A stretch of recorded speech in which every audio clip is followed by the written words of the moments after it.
Yeah. Oh, we're live. And I just brewed up some green tea. I would offer you some, obviously, but I am unable to do that, given the fact that I don't even know who you are, but you are someone, and your life is important, and you matter, random internet person. Also, I presume that you speak English, or at least you're trying to. Anyway, welcome to part 2 of my life story as it relates to entrepreneurship and failing. We left off on what was the situation? I was in a band, Wormwood, and it was a success insofar as we had a couple of really good concerts. I met some incredible people. I emoted, but commercially, nope. Commercial failure. And so that, of course, is bad. So living in Minneapolis, Minnesota, I get accepted into grad school at the University of Minnesota. Now, something I didn't mention before was that in my sophomore year of college, my parents, and when I say my parents, I'm referring to my biological mom and my stepdad, because we covered that my dad died when I was 2 in the previous episode, which if you haven't watched, you might want to. So they go bankrupt. My parents opened up a brick and mortar, I want to call it like antique shop in Mandan, North Dakota in 2005, maybe, something like that. No, that can't be right. I graduated high school in 2002. 2006 I graduated. No, maybe it was somewhere around there. Anyway, the Mandan, North Dakota economy is bad. It is not good. And they just struggled. And my mom, who had taught in the Morton County School District for years, quit her job. Big move, big entrepreneurial move. And her husband, my stepdad, opened up this shop. Obviously, I wasn't there. I was in college, but they sold like a random assortment of stuff. And on the opening of the shop, because both of them were pretty involved with the Cannonball Reservation, the Sioux, Native Americans there, that tribe. They had a ceremony, which was really neat. It was forget the smoke that they used. I'll remember later. You can tell me in the comments. I forget what it's called for some reason, but you light it on fire and then you take like an eagle's wing, I think, and then blow the smoke in like all the corners of the shop. And so there was a really neat sort of spiritual ceremony that gave me hope for the shop. I thought this is pretty cool, and we felt good about it. That was a neat moment. But obviously I'm away in college. I'm not really getting the day-to-day on how the shop's doing. And Sage, thank you, Esther. My co-host, Esther Sass, ladies and gentlemen. Shout out to my co-host in chat. If you want to join Esther in chat, 10:30 a.m. Pacific Standard Time is when I am on every single day, Monday through Friday. Anyway, so they saged it, and it was just really neat. And so anyway, I remember going back to North Dakota and going into the basement of my childhood home, and what used to be my brother's room was a series of stands with home supplies, but like in bulk. So there were like 12 toothpastes and a bunch of soap and all this sort of stuff. And it was very weird, like a bunch of shampoo, and it was all just lined up and organized. And it was for the impending bankruptcy. So my parents' shop obviously was not going well. And my mom wanted to get back into the Morton County School District to teach again. She wanted to go from the shop back, so she gave it the entrepreneurial shot, and it didn't work. And they wouldn't let her back in, which is the craziest thing to this day to me. It's like, it's unbelievable. She worked for them for like 20 some crazy, I don't know what, I'm just making up a number, but it was a long time. And they didn't give her a job. and she basically had to look somewhere else, and she ended up taking a job in New Salem, North Dakota, which, if you want to talk about a small town, oof, that's a tiny little town. So they go bankrupt. And it turns out that their bankruptcy and just how incredibly, bad it looked on paper, and how bad it was, let's be honest. The government stepped in and gave me money for college. I think I got one of my years of college paid for because they had no money. And so that left an indelible impression on me in regards to just how important money is. It was just, it was, as you can imagine, just kind of surreal.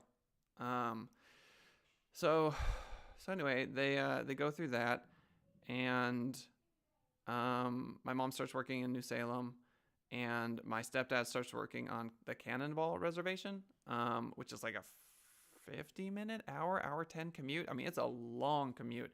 It's the kind of commute that you definitely do with other people to save on gas money. And he did that. He did that for years and years and years. He's still maybe doing it. I think he is. Just crazy. Absolutely crazy. So anyway, they go bankrupt, and that's not an entrepreneur fail of mine, but it plays in to how I behave, obviously. So get to grad school, and begin to student teach, begin to take these grad school classes, work as a security guard, that sort of thing. The band is dead. I got kicked out of the band. They did actually reach back out to me at one point and say, hey, do you want to go play a gig? And I said no. So I did get kicked out, but I did get invited back. And I said no. So, that makes it a little bit better, if that makes any sense. Like, they came back. They circled back, and they went, hey, maybe, let's go play a gig, because we got invited to go play a gig. So technically it's on me, I made that decision. And so I called that one. And again, me and Aaron are still friends to this day. He's an incredible human being. We hiked up a mountain not too long ago. At the top of the mountain, there's a geocache, which is really cool. Yeah, he's a good guy. So, okay, grad school. Grad school was hard. I don't know if you've ever taught like 7th graders completely in Spanish, but that's what I was doing. I was teaching. It's just crazy. Being a Spanish teacher, there's this big push for something called NLL, which refers to native language literacy, which means you speak Spanish for it's immersion. And that's crazy. When I was going to school or getting the master's degree, I kind of had a vision of my Spanish teacher in my head, and she was by the textbook. It was like, play the CD, play the game. Like, we played a game called Mata Moscas, where you like hit the vocabulary word that she said, and it was just kind of like a textbook based kind of vibe. But that is not what the current standard is. Textbooks in language learning are kind of dead, at least from my experience. But as a new teacher, it's like you don't have that 15 years, that 20 years of all of these games and options and immersion. It was tough. I'm not going to lie. The student teaching was tough. Small groups, I would kill it. I would do a great job in small groups. I was energetic. There was no question about it. I didn't have a lack of energy for it. But I always struggled with like 1 or 2 kids in the class who just had absolutely no interest in it at all. And I thought to myself, okay, so there are places in this world, right? There are organizations in this world where if you have some people in the organization that aren't stepping up, they go to another organization. You see what I'm saying? But schools aren't like that. If you have a student who's just total behavior, and look, I'm not saying that they don't go home and have just like a terrible home life. I'm not saying that they don't have incredibly difficult things that they are going through. I empathize with these students. But if we're being honest, if you talk to teachers, there are some kids that are just incredibly difficult. And the sad part, obviously, is that you got like 24 other kids like going, why is this kid getting all the attention? And obviously, as teachers get older, they get better at kind of managing the whole situation and all that. But as like a first year teacher, it's hard. My first year, I actually taught 13 classes. And so I had like hundreds of kids, and they're in and out. They didn't give me a textbook at all. They said, you're going to build the curriculum. So anyway, we'll get into that in a minute. Would I handle it or do anything differently now? Yeah, I'd be a 36-year-old. That's what's so funny about being like a 23-year-old. You know what I mean? You throw a 23-year-old in a classroom, or you give him 220 students and no curriculum. He's 23. You know what I mean? He's 23. It's like, I have kids now. So like I have so much more experience working with kids, So it is funny to me how age plays a huge role. And then my second year, I'm jumping ahead, but I'll go back. I taught at some place called the St. Paul Conservatory for Performing Artists. I was 23, 24, and my students were like 17, 18. You know what I mean? So this is a weird dynamic, because you're just barely older than these people. Oh, drink green tea, by the way. If you don't drink green tea, here's the thing. Shout out to Tea and Whisk. I don't know if you ever heard of this place. It's called Tea and Whisk. If you're watching the live show and you can see the screen, boom, there you go, Tea and Whisk. It's a chagwan, which is a Mandarin word for tea shop, and he sources the best tea in the world. And it's like, for that bag I just showed you, which is, I don't know, 8 ounces? I don't know. It's like 20 some bucks, which seems really expensive for tea. Like, why would you spend that much money on tea? Because it's the best tea in the world. This is jasmine that I'm drinking right now. And what you do is, if you want to do something called gong fu cha, here's this little teapot. Again, if you're on the podcast, I'm just showing a little teapot. The thing with this tea is you can brew it all day long. So you just keep dumping in hot water, and then you slowly just raise the temperature as the tea gets older. Anyway, so drink tea. There's phenol, I forget what the chemical is, but it keeps you awake because there's caffeine, but then there's all of these things that decrease serotonin. It just makes you, it's just really good for you. Google it. Anyway, where were we? So, got to go all the way back. So, St. Paul, Minnesota. No, before that. Okay, so I get my first teaching job after grad school, and I start developing curriculum, and this is going to be very relevant. They basically threw me into this environment where they said, no textbook for you. So parents went bankrupt. I graduated with a master's degree in education from the University of Minnesota, and I end up teaching my first year, and Esther says, CBGB, only substance known to shrink cancerous tumors in mice. Amazing. I think the reason why it shrinks the cancerous tumors in mice is because it chills you out. Like, I honestly think that depression and sadness and just like a lack of will for life manifests directly into bad stuff in the body. And so when you feel positive, when you have good thoughts going through your head, when you move more, you'd have to really convince me that it doesn't have an effect on things like cancer, heart disease, etc. I just feel like, I'm not saying you can cure it by doing these things. I'm saying there is an impact. So anyway, Esther, my co-host, is killing it. If you want it, I'm saying, swing by the live show, 10:30 a.m. Anyway, as I continue to drink my just world-class green tea, I'm so lucky.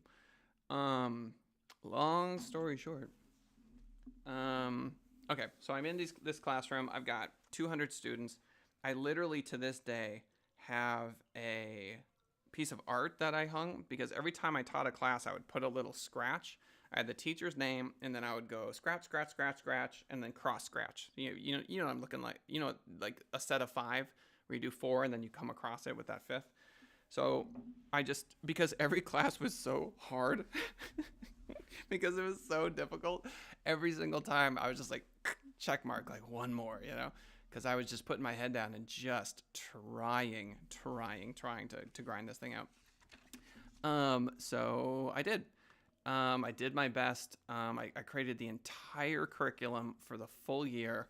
And as a young teacher, I was, learning. I was learning stuff. I tried implementing, like basic rules, like raise your hand. You would be shocked how difficult that can be in some classrooms. I learned that every classroom environment is different, and you have to adapt to like the exact room that you're in and the exact dynamics of everyone in there. And at the end of the year, I was not invited back. And so I did 1 year, made it through the whole year, and they said, okay, we're gonna look for another Spanish teacher. And that was like the knife through the heart. I just remember pain, really painful. So it wasn't an entrepreneur fail, but it kind of was, because at the end of the day, it was my curriculum. You know what I mean? I printed out way too much stuff. I shouldn't have been doing that. I made a number of mistakes, and just like it should have been more games. There's a million different things I could have done better. But at the end of the day, that one, it was almost like I had a Spanish like tutoring school. You know what I mean? It felt entrepreneurial because, again, no textbook. They just said, come up with it, dude. Figure it out. And I did my best, So put that on the list of, let's call them learning experiences. And, okay, so I did that, and I'm like, okay, well, this is really hard. Turns out this is really difficult, and the vast majority of teachers, I forget what number it is, but it's really high, drop out in 3 years. They're like, whoa, what do I have to do for how much money? It's crazy. Okay, so that was the thing. And then I started, I met someone who was like a music producer. And I was writing songs at this time, me and my guitar. And I don't even remember where I met him. You know what? I think my brother actually, at his condo, would have these like art parties, like where like there'd be poetry and someone would sing a song and people would share stuff. And it's cool, man. I mean, it's very bohemian. And I would bring my guitar and sing. So I think that's where I met this gentleman. So anyway, he, and it's around this time, that I met, Lanesia. So anyway, we formed a band. We formed a band. And, what happened with the band?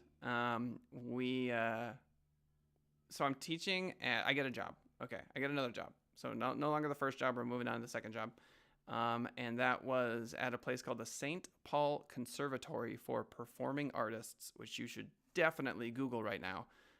Image search, or you can image search. It's called the Landmark Center in downtown St. Paul. It's Hogwarts. Huge, like clock towers, spires, brick building, stunning. It's like unbelievable, this place. It is Hogwarts. And they just so happened to put a school on the top of it. It was just surreal. It was surreal. Couldn't believe it. So that was the main building. They didn't put me in the main building. So like everyone's teaching in this like stunning, gorgeous like castle, right? And there was this like a stadium or something. I don't even know, Excel Center. And then there were these rooms by the Excel Center, like maybe like a quarter mile from the Hogwarts campus, where they put me for my first year as a high school teacher, at 23, 24, something like that. Okay. I'm like, all right, so got a year under my belt. Here we go. We're going to knock this out. High school's a bit different than the first year was elementary. I taught 4th, 5th, and 6th grade first year, in case you're wondering. So now we're on to high school. I'm 5 years older than these people, 6 years, maybe 7. And they are like, the last lady quit. That should have been red flag number 1. You know what I mean? Like, they're like, she quit.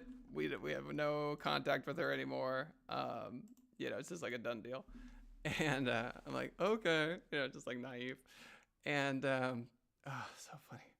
And anyway, so I get in, and they got a bunch of textbooks just laying there. School hasn't even started yet, and there's 5 of them. And they're like, okay, you're going to be teaching. And if you're a teacher, like, even if you're not, this should sound crazy to you. They're like, okay, well, it's Spanish 1, 2, 3, 4, and 5. They're like, you're gonna be teaching Spanish 1, 2, 3, 4, and 5. I'm like, okay, because I don't know anything at the time. And that's not normal, in case you're wondering. It turns out that I was the entire language department. So the school was basically built for dancers and singers and theater people, and they just had to have a language requirement, right? And so anyway, so basically everyone had to take Spanish. So they did. And on day 1, I pass out all of the books to everybody, because that's what you do as a teacher on day 1. I'm like, here's the Spanish 1 books, here's the Spanish 2 books, here's the 3 books, And months go by, and I should clarify. It wasn't like I had one class, Spanish 1, and then the next class came in, and that was Spanish 2, and then the next class came in and Spanish 3. Oh, no. I had a Spanish 1 class, okay? I had a Spanish 2 class, and these are 90-minute classes, mind you, 90 minutes. And I had my Spanish 1 class, my Spanish 2 class, and then I'd have a Spanish 2 and 3 combined class. That's weird. So I have to go teach a Spanish 2 class, and then the next class that walks in is a 2 plus 3. So how do you stand up in front of a room and teach 2 and 3 simultaneously? But that's what they wanted. So there was that. And then I had a Spanish 3, 4, 5 class. 3, 4, and 5 at the same time. And I had like 20 students, Okay. All right. I basically, after totally genius. Esther's right. So I was like, okay. So very quickly, like maybe a month in, I'm like, these students are not, this doesn't make any sense. Like the curriculum that we're going over isn't connecting with them. It's not working. They seem off, like their skill level. And then of course you have native Spanish speakers too, who take Spanish. So you got people all over the board, people who study at home. It's crazy. So anyway, I'm like, something is off. And turns out that all of them, every single student, the former year, the teacher I couldn't talk to again because she quit or left, incommunicado. She had handed out the Spanish 1 textbook to everybody. It was a relatively new school, right? So everyone, Spanish 5 was on the first textbook. It was like a month in, and when the students was like, oh, by the way, like, we're not, like, this book seems, they're like, what? She handed out the first one, like, it was news to me, right? So I was like, oh, that's bad. So what I had to do is I had to create the entire curriculum again, just like the first year. So I had to prep so think about it, like 90 minutes of PowerPoint and activities and things to do every day. So I had to think of, what are we going to do for 90 minutes with the Spanish 1 class? And what are we going to do for 90 minutes for the 2 class? And what are we going to do for the Spanish 2, 3 combined class? And what are we going to do with the Spanish 3, 4, 5 combined class? It was crazy. It was just absolutely crazy. And so, wow, that was hard. I was just developing so much curriculum. I was just grinding. I would just go to these, and it's Minnesota. It's freezing outside. And I would go to the coffee shop, order a chai, and just grind through PowerPoints. It's no surprise that like there's a PowerPoint behind me. I'm so incredibly comfortable creating stuff like this. I've been doing, I made so many PowerPoints. I made so much curriculum back and forth and back and forth. Tried games. I just developed so many lessons for 2 years and teaching. It was madness, pure madness.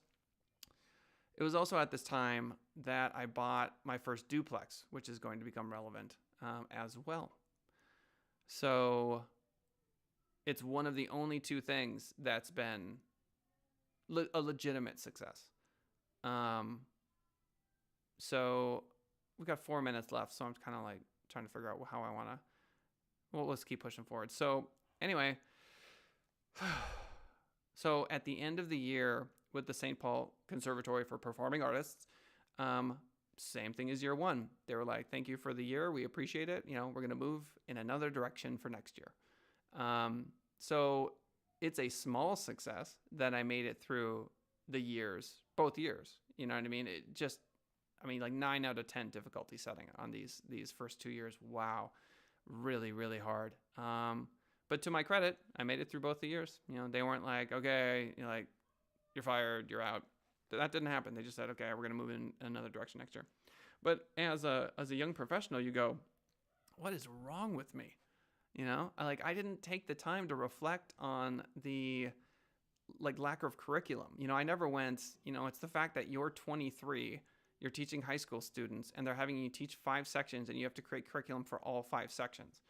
Yeah, I knew it was hard, but I just didn't realize until I got older that I'm like, so many teachers pop in, and there's 3 teachers or 2 Spanish teachers, and the curriculum's already established, and they give it to them. And I didn't realize this until I took a job. I'm jumping way ahead, but I took a job teaching basically Spanish-speaking grandparents, abuelitos, how to speak English. Easiest job of my life. It was so easy. I walked in. They're like, here's the curriculum. Do the curriculum. I was like, okay. And so like day one, go through these pages. I did that. I played the CD. I sat down. I had fun. I would come up with 1 or 2 different activities, but not 90 minutes. And it was so easy and so fun. I would take a nap in my car in between jobs. I had enough energy to do 2 jobs because it was that easy. So just goes to show, teachers out there, you know what I mean? Whew, that curriculum's a big deal. Ay. So anyway, 2 more minutes here. So let's wrap up this whole section. So I'm in Minnesota. We bought our first duplex, Lanesia and I, and we rented out the top.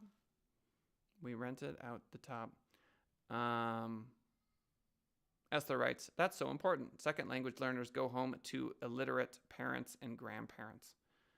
Right. Oh, totally. Yeah. Well, illiterate in English could be. Yeah. Dude, and trust me, they were the best. Oh my God. I shouldn't say the best students because I've had a lot of best students. But those abuelitos, they were amazing. They wanted to learn English so bad. They were taking classes at night. They really wanted to be there. And I still love them to this day. I still remember things they said to this day. Yeah, in English and Spanish, Hessler, that's right. So, yeah, incredible. So that was a big deal. But I'm jumping ahead. So anyway, we're probably going to call it here for today. That's been a good 30 minutes. This is Entrepreneur Fails Part 2.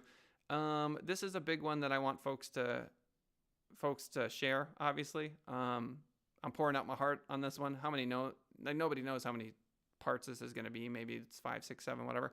But this is my life story. So if you ever were going to leave a comment or hit the like button or email this to somebody, share this with somebody, this is definitely the one that I would really hope that you would do, because this one's a big deal.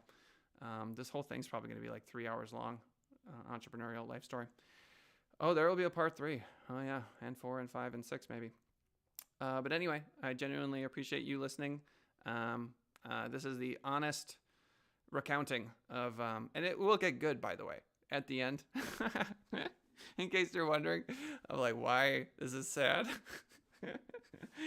It's just like, if you're like, this is just really sad. No, it gets better.